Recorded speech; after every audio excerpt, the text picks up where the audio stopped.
to rise in their places. And I call the Leader of the Opposition. The problem for Australia at the moment is that we have a government with no plan for the future of jobs in this country. This has been a disgraceful week where the government's done everything but talk about jobs of the future. We saw the image of the Treasurer of Australia talking about the national account numbers yesterday and then declare today in a moment of hubris that the worst is behind us and that this country is doing better than anywhere else in the world. The problem with his sunny optimism is that domestic income in this country is sluggish. Household savings ratios are down to a 6.5-year low. Productivity is down. There are weaker earnings, wages are falling, they're not increasing as far as their own budget forecasts, and we've got unemployment north of 6%. This is a problem in this country. We have, instead of a high-skill, high-productivity, high-wage nation, we have the Liberal government of Australia leading us in the wrong direction. The truth of the matter is that every day since the budget was brought down on May the 12th, the more and more we see of the budget, the more and more Australians are becoming worried about the future of this country. Their budget still relies upon the same old unfair cuts which marked their last budget. They are still relying upon massive cuts to the states, $80 billion to schools and hospitals, which will fatally undermine the ability of these states to be able to deliver the outcomes that the states have to expect to deliver to their citizens. We have seen the deficit of this nation double. We have seen the deficit of this nation double between two budgets, and when we asked the Prime Minister today in question time what he was doing about that, he had no answer. As usual with his answers in question time, they were masterfully irrelevant. We furthermore see this budget relying upon the lazy hand, and this is a Prime Minister who loves to talk about hands in pockets. We need to talk about the invisible hand of inflation in the pocket of every Australian. This government relying upon bracket creep, pushing people into higher income brackets, and that is the only way they fuel their budget. So this is a country with a government with no plan for the future. People know the real transition that's happening in this economy. We understand that for the 6 years between 2006 and 2012, mining investment made a massive 8% of GDP. That has delivered some long-term benefits in terms of the volume of our exports in the future. But we are now returning to our 50-year mean in terms of investment from mining, and we need a replacement in our economy. The truth of the matter is, for this country to have a plan for the jobs of the future, it needs to deal with the transition from the mining boom. And what we need above all else in a transition for the mining boom is we need confidence. We need confidence that we have a Commonwealth government capable of leading us to the future. We have, in fact, a fourfold contraction in our economy. We have a fourfold contraction in our economy in terms of mining investment. That's like taking $100 billion out of the economic activity of Australia. And on budget night, Australians waited with some hope, I suspect, that the government would have a plan, and they had a plan of sorts. They had a plan that you could go to a second-hand car yard to Harvey Norman and you'll get a short-term stimulus to small business. I do find it funny talking about stimulus to those opposite. For years, they tried to crucify Labor when we had to stimulate over the GFC. I mean, last year, this is a government who had swallowed the Bible of Milton Friedman, and this year they seem to have swallowed the Bible of John Maynard Keynes. And the challenge, though, for Australians is this is a government who said one thing last year, told Australians there was a debt and deficit crisis, and then this year they seem to have been adopting some sort of mantle of economic Mahatma Gandhis to small business. And we all know that their small business package was basically a rip-off, a Bali knockoff of what Labor was trying to do with small business. And remember, we've got the Minister for Small Business. He's all about, instant asset write-off this year. But we know that last year, and the years before, they repealed the instant asset write-off. But anyway, no matter how frustrated people are with the inconsistency of this government, we are prepared to support the small business proposals. In fact, we had the ridiculous situation yesterday where the government voted against their own small business package. Remarkable. The real issue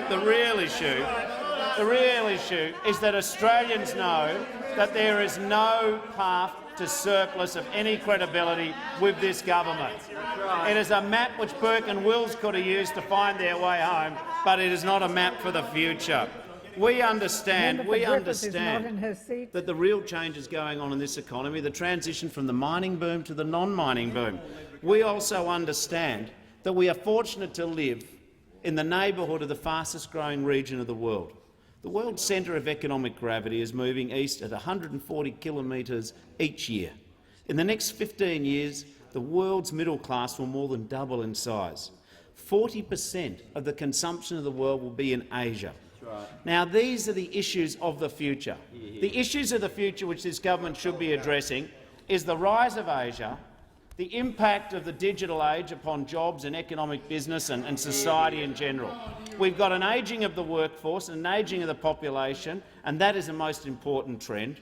We understand the fundamental importance on this side of the House that the other big trend in the world at the moment is sustainability. That's called climate change for those opposite who don't know what sustainability means. These are the big changes, and we also recognise we need a more diverse economy, and we must more and more rely upon services in our towns and our cities. These are the big questions.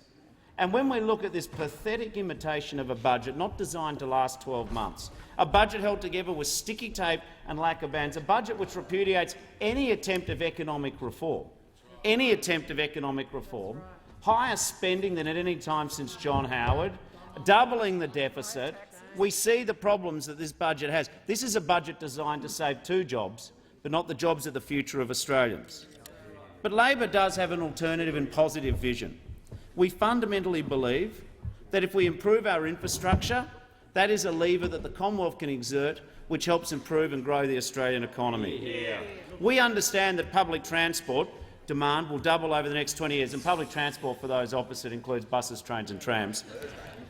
We understand that traffic congestion by 2031 will cost the economy $53 billion. We understand that we need to unlock the productivity of our cities through generational decisions on infrastructure, free of the tawdry politics of the government. But we also recognise that another lever that the government of the day has is not just infrastructure, it's all to do with people. And let me talk about half of the population when I talk about people. I talk about the equal treatment of women in our society. There is no doubt that reducing the gender gap in participation by 25% would mean an extra 300,000 women in work by 2025. But probably not on the front bench of the cabinet, but all the other jobs. Now, we do believe that we have to do more to help the work-life family balance of women. That is why I was very disappointed that the Minister for Women, and in case you don't know who that is, that's Tony Abbott, turned his back on his paid parental leave scheme, and they now have in their budget and their legislation propositions which say that working women who have negotiated conditions for their employment are double dippers. They've been called rauders. It's been called a fraud. What they have done by turning the national minimum, on our paid parental leave, in the way they've done it, you can no longer top up your scheme if you receive the national minimum. They've made the national minimum the national maximum. They have lowered the glass ceiling in every workplace, and that takes some considerable skill. Now, of course, the government, they love a scapegoat. They love a scapegoat. You know, they get up in the morning, they say, "Where's my scapegoat? I need a scapegoat before breakfast. I can't have lunch without a scapegoat, and then before dinner I want some more scapegoats, people to blame." But I tell you who they've attacked when they bag public servants for having paid parental leave. Federal police. I mean, they love having a photo taken with the federal police. They just don't like paying them very well. Customs officers, well, they're the frontliners we keep hearing from these people opposite, just so long as they don't have babies. Then we've got nurses. Heaven help a coalition minister if they ever want to get sick. CSIRO researchers, what would they know? What do they do? And, of course, people behind the counter at Medicare on the phone at Centrelink. But do you know what's really interesting when they said they're going after fat cat public servant? You know the dreadful rhetoric this government loves to use on their scapegoats? It's emerged today that 62% of the people who are eligible for paid parental leave, the extra schemes, are in the private sector. So what they've done is, because they hate public servants so much, they've done it. So that is why Labor fundamentally believes in jobs of the future. And, of course, it is not just encouraging women to participate in the workforce. It is not just about building infrastructure. but Labor's plan for the future is to educate our kids in the future. That is why, unlike Tony Abbott, who has not got a clue what coding is, we want every child in every primary school to have coding.